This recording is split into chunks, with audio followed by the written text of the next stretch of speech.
Hi అండి. నమస్తే. Welcome to అమ్మాయి లోకం. అందరూ ఎలా ఉన్నారు? నేనైతే చాలా బాగున్నాను. మీరందరూ కూడా బాగుండాలని మనస్ఫూర్తిగా కోరుకుంటున్నాను. ఇవాళ మన రెసిపీ వచ్చేసి 5 నిమిషాల్లో అటుకులు, బియ్యం పిండితో చాలా టేస్టీగా ఒక మంచి సింపుల్ బ్రేక్‌ఫాస్ట్ లేదంటే డిన్నర్ రెసిపీ. ఎలా చేయాలో చూద్దాం. స్కిప్ చేయకుండా చూడండి.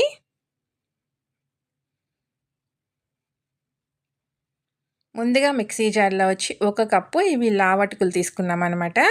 ఈ రెసిపీకి మీరు పల్చటి కానివ్వండి, మీడియం కానివ్వండి, ఏ అటుకులైనా కానీ యూజ్ చేసుకోవచ్చు. దీన్ని రవ్వలాగా చేసుకొచ్చుకుందాం. చూడండి ఈ విధంగా ఉంటే సరిపోతుందనమాట.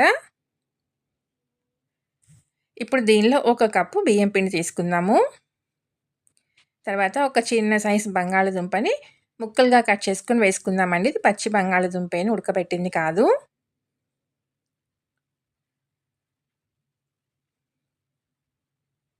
మొత్తం వచ్చి 3 కప్పులు నీళ్ళైతే పడతాయండి మనకి. చెక్ చేసుకుంటా వేసుకుందాం. ముందు ఒక కప్పు వేసుకొని మిక్సీ పట్టుకొచ్చుకుందాం. ఇప్పుడు రెండో కప్పు కూడా వేసుకుందామండి. తర్వాత ఇంకొక అరకప్పు నీళ్ళు కూడా వేసి నేను మిక్సీ పట్టాను.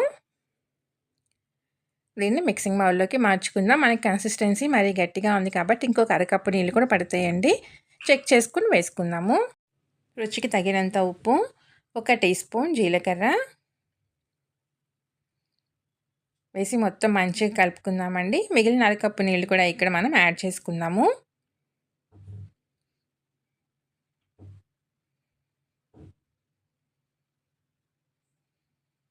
ఉండలేమి లేకుండా మొత్తం మంచిగా కలిపేసుకుందాం. ఇలా కలుపుకున్న తర్వాత ఒక టీ స్పూన్ సన్నగా తరిగిన అల్లం ముక్కలు, 2 పచ్చిమిర్చి తీసుకున్నామండి. దీనిలో పచ్చిమిర్చే కారం ఇంకా దానికి తగినట్టుగా మీరు కారాన్ని అడ్జస్ట్ చేసుకోండి.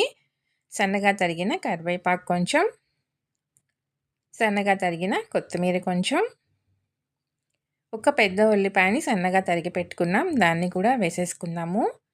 టొమాటో వచ్చి ఒక చిన్న సైజ్ టొమాటోని లోపల గింజలు తీసేసుకుని చిన్న చిన్న ముక్కలుగా కట్ చేసుకున్నామండి. దాన్ని కూడా వేసేసుకుని మొత్తం మంచిగా కలుపుకుందాము. ఇంకా దీంట్లో సోడా ఉప్పు కానీ ఏమీ అవసరం లేదు.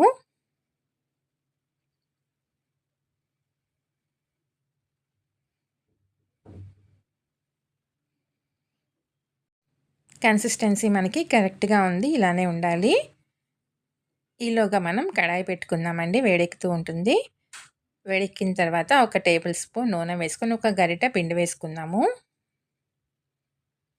మీరు దీన్ని పెనం పైన కూడా వేసుకోవచ్చండి.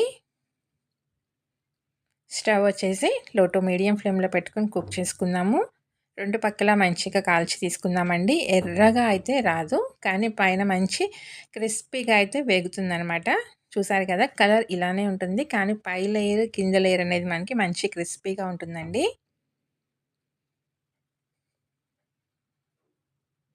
ఇక్కడ బంగాళదుంప వద్దు అనుకున్నారనుకోండి మీరు ఆ ప్లేస్‌లో ఒక అరకప్పు పెరుగు వేసుకోవచ్చు. బంగాళదుంప వేసుకోవటం వల్ల టేస్ట్ చాలా బాగుంటుందండి. చూసారు కదా! చక్కగా మంచిగా రెడీ అయిపోయింది. తీసేసుకుందాం. అన్నీ ఇలానే మనం రెడీ చేసుకొని తీసుకుందాము. తప్పకుండా మీరు ట్రై చేసి చూడండి. మీకు ఎలా వచ్చిందో కూడా నాకు తప్పనిసరిగా కమెంట్ చేయండి. అలానే వీడియో నచ్చినట్లయితే తప్పకుండా సబ్స్క్రైబ్ చేసుకొని ఒక లైక్ ఇచ్చేయండి. మీ ఫ్రెండ్స్‌కి, ఫ్యామిలీ మెంబర్స్‌కి షేర్ చేయండి. చాలా సింపుల్‌గా 5 నిమిషాల్లో అయిపోతుందండి. ఇంకా పిండి నానబెట్టుకోవాల్సిన పని కానీ ఏమీ లేదు. చూసారు కదా! పైన మంచి క్రిస్పీగా లోపల సాఫ్ట్‌గా చాలా అంటే చాలా టేస్టీగా ఉంది. పల్లీ చట్నీ కానివ్వండి, టొమాటో చట్నీ కానివ్వండి చాలా బావుంటుంది. తప్పకుండా ట్రై చేసి చూడండి. Thank you for watching.